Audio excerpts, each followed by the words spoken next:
First of all, welcome. Sorry for the technical difficulties. As you can tell, we don't do daily COVID updates here from City Hall. I want to be respectful of your time and the time of the viewers that have joined us here today.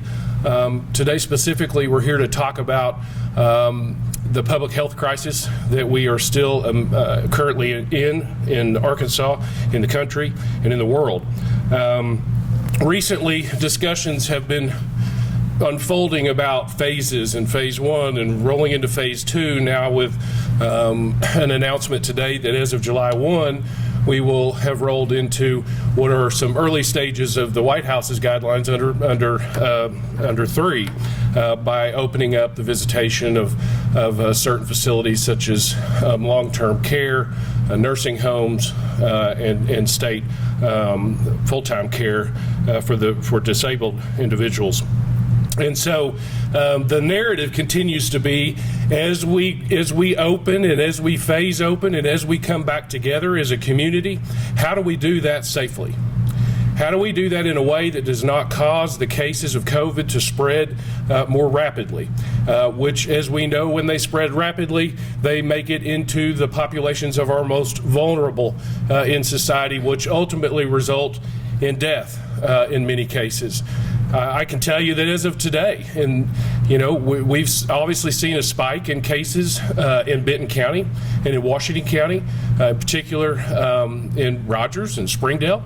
And we're mindful of that, and we're concerned about that, and we're doing what government can do to play its positive role in flattening the curve, so to speak, with respect to the spread of COVID. And as such, today I'm happy to announce the rollout of a program called #KeepRogersSafe. #KeepRogersSafe is an initiative that is an opt-in initiative. It's a public health campaign that is centered out of the city government, out of my office. The program is designed unlike many other government programs that have penalties associated. This is designed to be an opt-in, good actor program that really just allows businesses to acknowledge that they are following both the public health directives, which they're mandated to do under their business licenses with the state, but it also shows their indication to adopt and to follow public health guidelines, which are not, as we know, mandated, i.e. the wearing of face masks in public places such as retail shops, grocery stores, gas stations, and those sorts of places where it's not a directive currently. And so the program works like this. It's online now. We are ready to take applicants. A business goes and fills out that application. They sign a pledge that is very simply stated that they will follow these public health guidelines in their business practices. We then will make that available to the public. We also will make it available to the businesses to advertise their elected membership into this campaign. This will in turn allow consumers a sense of knowing what businesses are concerned about their health and are concerned about monitoring and regulating social distancing guidelines and the wearing of face masks. Because I believe most of you here today and anyone that's watching this has been in a situation where they're in a public setting, in a public place, wearing their mask, attempting to be cognizant of their space and socially distance, and you've got folks that'll just walk right up to you with no mask on, sneezing.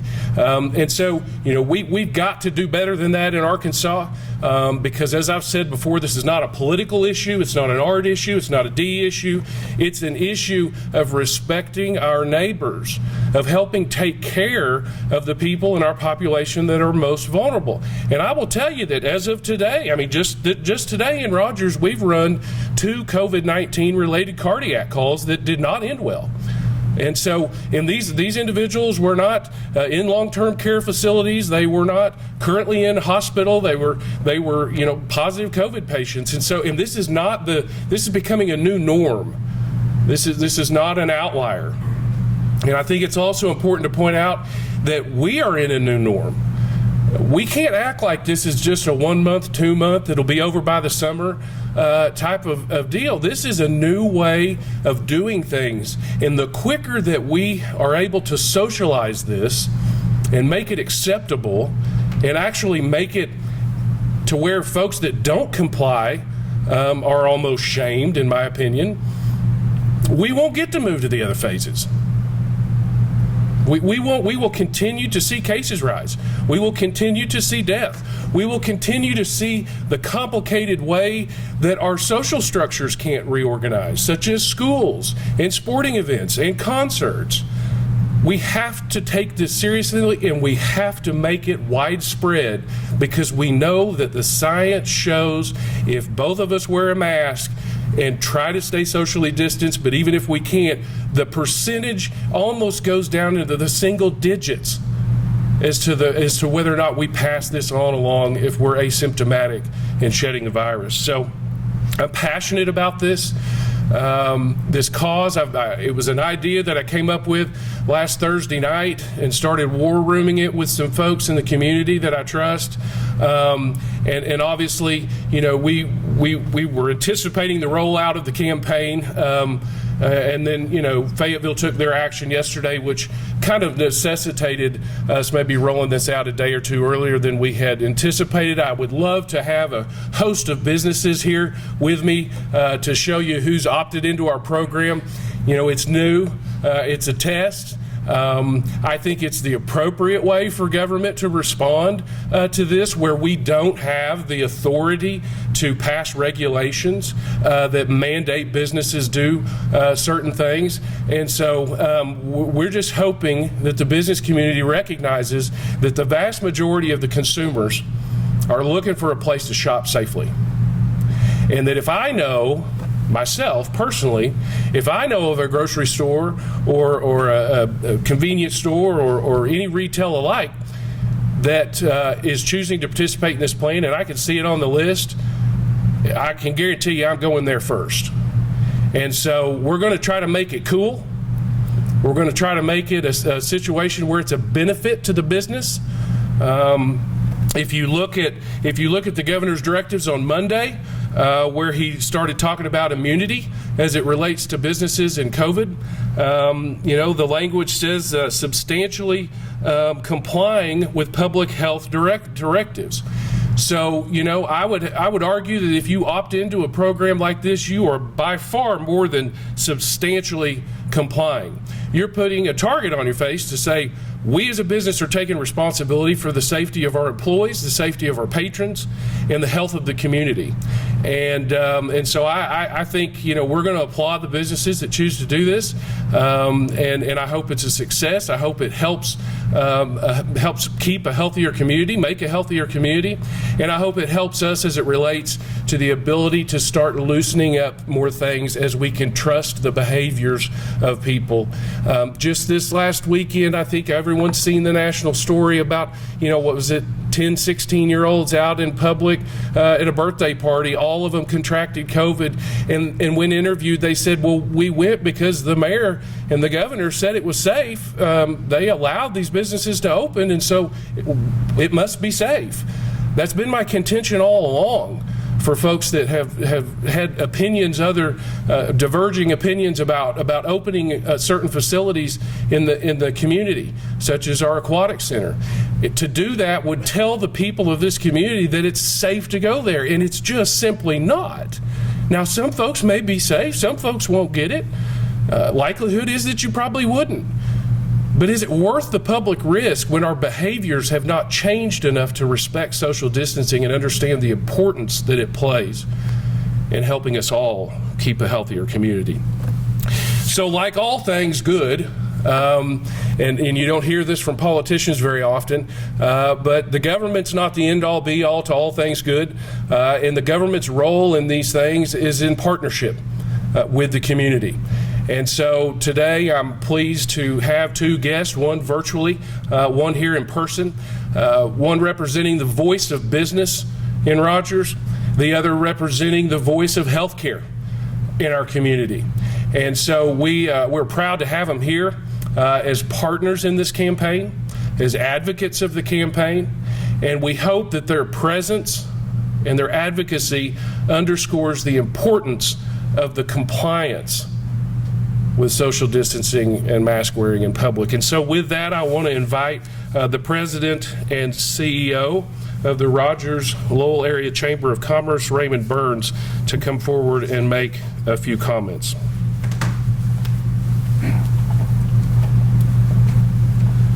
Mayor, thank you, and I appreciate the opportunity to speak today.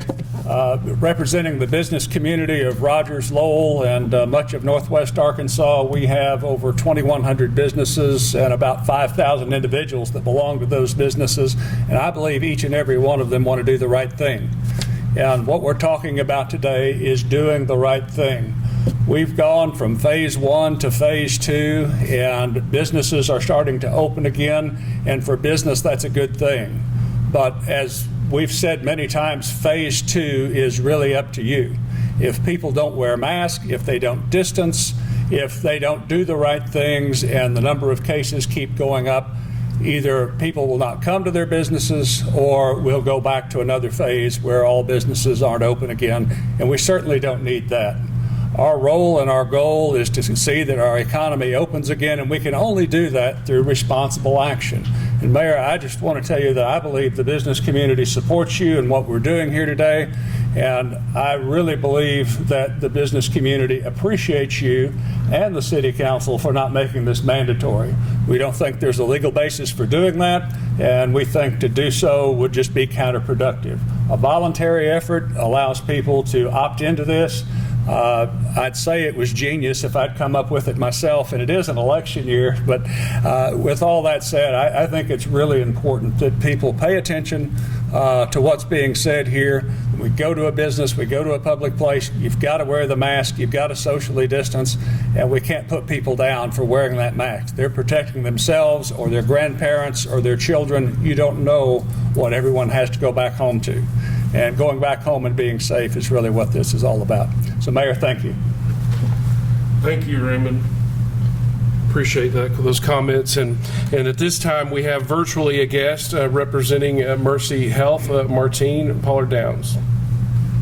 Mercy, along with the other hospitals and healthcare providers in the region, have been working collaboratively since early March to ensure that we're caring, protecting, and educating our community on COVID-19. Our healthcare community recently launched, in partnership with the Northwest Arkansas Council, a Northwest Arkansas focused PSA campaign, Safe and Strong, and it really does capture the essence of the Keep Rogers Safe initiative. The key to all of this is being and staying vigilant, particularly as people return to their workspaces and more businesses begin to reopen. We have to stay vigilant, more so than ever, with our physical distancing, having good hygiene practices, and masking. We ask that everyone please wear a mask when they are venturing out and around other people. Until there is a vaccine to prevent COVID-19, the best way to prevent illness is to avoid being exposed to the virus. Our physician experts here locally and nationally can't reiterate this enough. Wearing a mask is one of the key ways we can prevent that. It prevents us from spreading the virus to others and preventing others from spreading the virus to you, along with the other practices that keep us safe. So again, Mercy supports and praises you, Mayor Hines, and the City of Rogers for their Keep Rogers Safe initiative. And we encourage our Rogers businesses to participate and pledge to enforce our public health guidelines. If we are all staying safe, we will all be able to stay open. So, Mayor, thank you again for the opportunity for Mercy to be part of this important public health focused campaign. Thank you, Martine. In closing, I think, we refined the naming of the campaign. I'm just going to be blunt with you. My first version of it that late Thursday night was, and I think I called Raymond and woke him up, was no shoes, no shirt, no mask, no service. And that's catchy. It's not good with the millennials. I think the hashtag probably works better for them. But it's that simple, and it started making me think about no shoes, no shirt. And some of you in this room are too young to remember, nearly every business in our community had a sign up that said that when I was a kid. No shoes, no shirt, no service. Now, what was the point of that? Was it saving lives? Or was it to respect others' space and ability not to have to see you without a shirt on or shoes on? It didn't save a life. Yet businesses adopted it all over the nation and made it compliant. If we can do that, if we can shame people into putting a shirt and shoes on to go into a business that doesn't do anything to keep anybody safe, surely to goodness, we can shape our community in such a way that it's cool to wear masks, it's okay to wear masks, and it's acceptable, and in fact, it's unacceptable not to. It's disrespectful to your neighbors. So that's a parting thought, and with that, I'll conclude and would be happy to answer any questions if you were to have any. Do you have any metric in place that you're going to use to judge as far as how successful you think the program's going to be? So, you know, what we will do, it's an opt-in, they're going to sign up, they're going to be assigned to their category of business, and based on whether or not they fall under Arkansas Health guidelines or directives will dictate how we monitor them. It is our intention to do inspections, unannounced inspections, unscheduled and unannounced inspections. We will not be, and I think this is very important to understand, this is not a law enforcement related issue. There will not be police officers enforcing or testing the compliance of the membership in this campaign. I can't underscore that enough. I think we're at a point right now where we're tasking them with enough than to bring them into this narrative at this point. So we do plan to ensure that folks are complying. You know, one of the ideas was, well, what about what happens when someone, you know, sends in a picture on our report a concern tab on our city Facebook or website that says, you know, hey, I was here and there were, you know, customers without masks. What are you going to do about it? So, you know, right now what we would do with that is we would take that information as intelligence, and then we would ramp up the number of spot checks that are done at that location for a short period of time to look for compliance.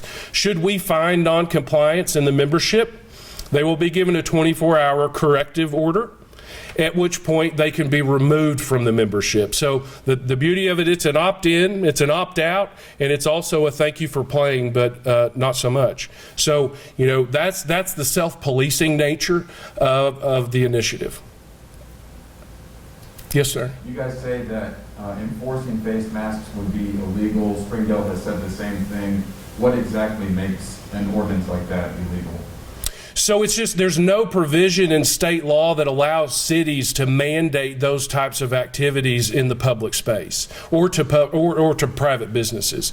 And so those orders are only and directives are only able to come down through the governor's office. And that's just the way that, you know, Arkansas cities exist at the pleasure of the Arkansas legislature. And so while cities aren't even mentioned in the Constitution of the state, we were created by the legislature and they set our rules and our governing abilities, and that's just not one of the things that they have relegated down to the local level to be able to make a call. Yes, ma'am. Do you have an idea so far how many businesses would like to opt in? So I have no clue. I mean, like this went online live 2 hours ago, as far as I know. So, you know, we don't know that anybody knows about it. As I said before, my hope was to probably be doing this 48 hours from now when I could have a host of folks that had opted in that could give you comments about what it meant to them to opt in and what they think it's going to mean for their business model.